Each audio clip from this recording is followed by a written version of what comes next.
everyone, I'm Apollonia Ponti, your dating and relationship coach, founder of ApolloniaPonti.com, and I'm so happy you're here. I'm your coach for you men to go confidently in the direction of your love lives, build your confidence, master your attraction skills so you can develop an ultimate, amazing, personal love, dating, and relationship life, whatever is your choice.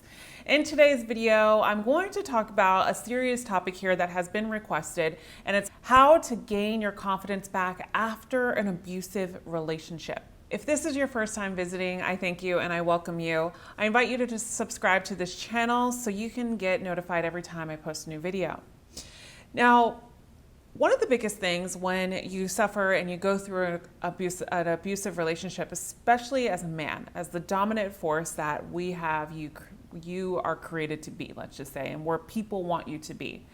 There's so much anger, there's so much personal resentment for yourself because you think personally that that being in an abusive relationship as a man has emasculated you. And the reason why I bring this up right now, and I want to be really clear about this, is because if this is your first time watching me, welcome, because I get to the root of everything before I try to give you advice. Because I'm a true believer, if I give you surface level answers, it's not going to hit home. It's not going to make sense. And it's not going to help you solve what it is that you're looking for and why you're here on this video and why you're here on this channel. And the biggest thing for me to tell you, and the reason why I bring this up, is because you give yourself so much shame. And as a man, you have so much guilt around this. And I know this because I've worked with men throughout the years, and I've coached men and helped men that have suffered in abusive relationships. And yes, men, even the most very masculine and very driven men have been in abusive relationships. And there's a lot that goes into abusive relationships in the beginning. And unless you're in them, sometimes you'll never understand. And I understand that because of the fact that I know a lot about this. And you can be the most dominant man, and you can be the best man possible for yourself as of right now. And you can be that man saying, oh, I would never give my time to a girl like this. But here's the thing. Women that are mentally, verbally, or physically abusive know what they're doing with the narcissistic behaviors of what I've talked about in another video, and I'll put it up here. And they come on very loving in the beginning, and then ultimately when you fall in love, things start to happen slowly but surely. It's a psychological way of being in a relationship mentally, right? So they know what they're doing to be able to make that man stay and to doubt, like, am I making the right decision? And then they bring on a lot of you have to respect me kind of thing. Like, you're not a man if you don't stay with me because I need you to save me.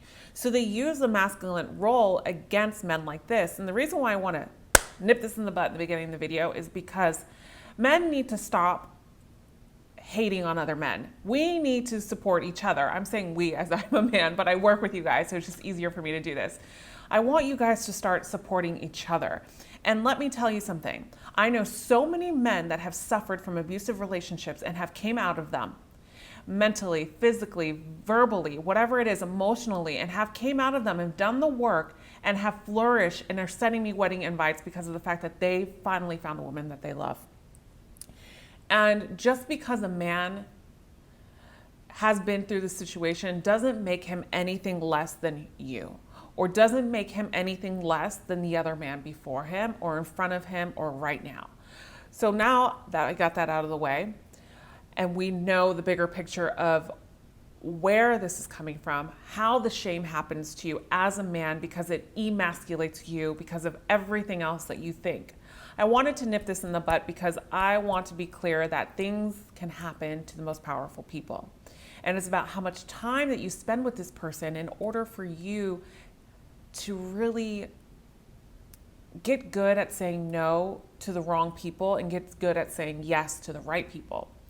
And building your confidence back after an abusive relationship comes in time, okay?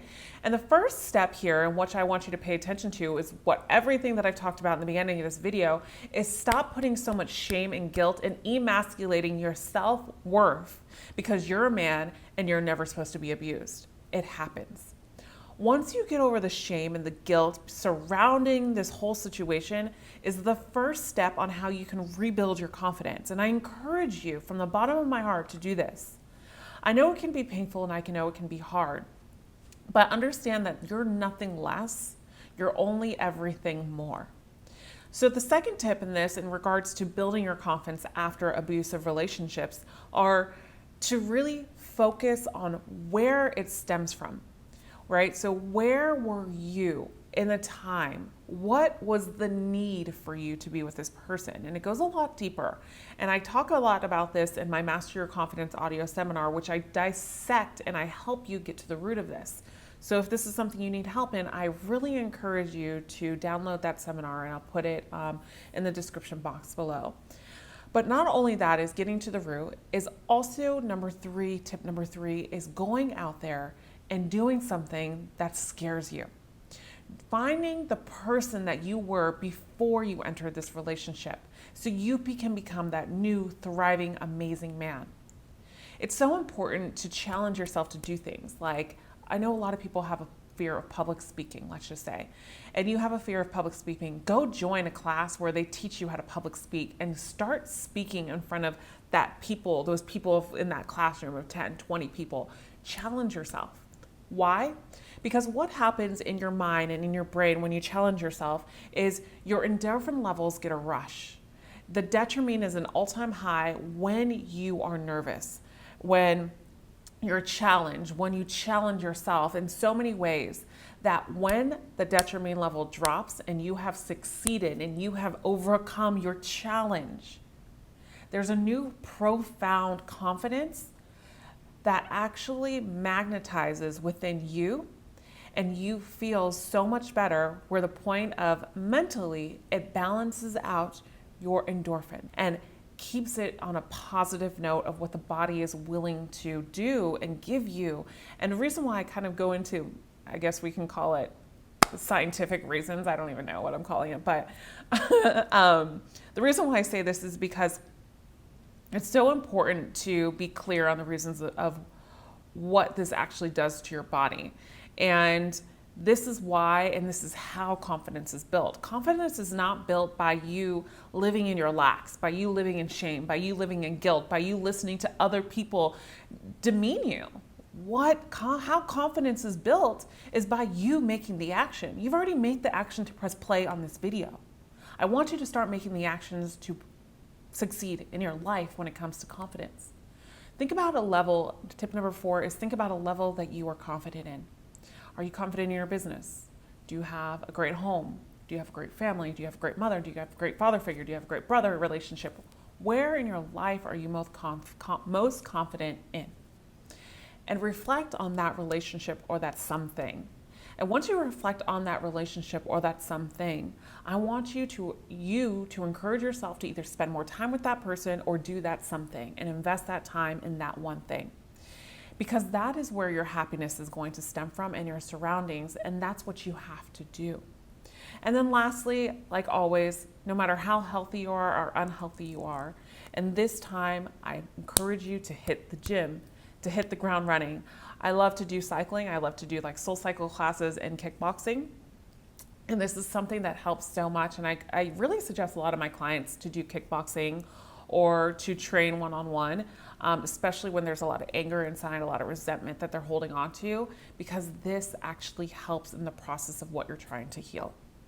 If you liked today's video, please give it a thumbs up. And as always, I am so happy that you joined me in this video. If you haven't subscribed, please take the time to do so. And because I mentioned my Master Your Confidence audio seminar, I will put that below in the description link. I really encourage you to challenge yourself to take the initiative to download that, to buy that program, because of the fact that I give you the process. It's a 6-part process on really mastering your confidence.